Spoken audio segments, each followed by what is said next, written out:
دژایەتیکردنی ئامۆژگاری دژایەتیکردنی شەخص نییە، دژایەتیکردنی قورئان و حەدیثە.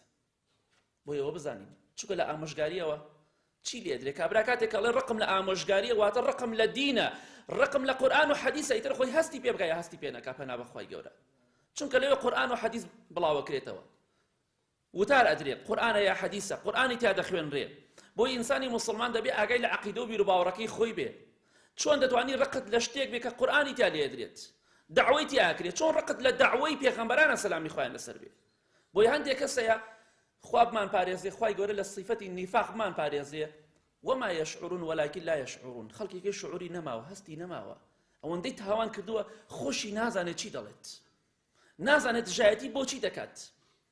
بۆیە خۆشەویستان، ئیمامی عەبدوڵڵای کوڕی مبارەک ڕەحمەتی خوای لێبێ دەفەرمێ لا أعلم بعد النبوة درجة أفضل من بث العلم. لە دوای پێغەمبەرایەتی سەلامی خوای پەروەردگاریان لەسەر بێ هیچ پلەیەک نابینم کە لە بڵاوکردنەوەی عیلم گەورەتر و بەڕێزتر بێ.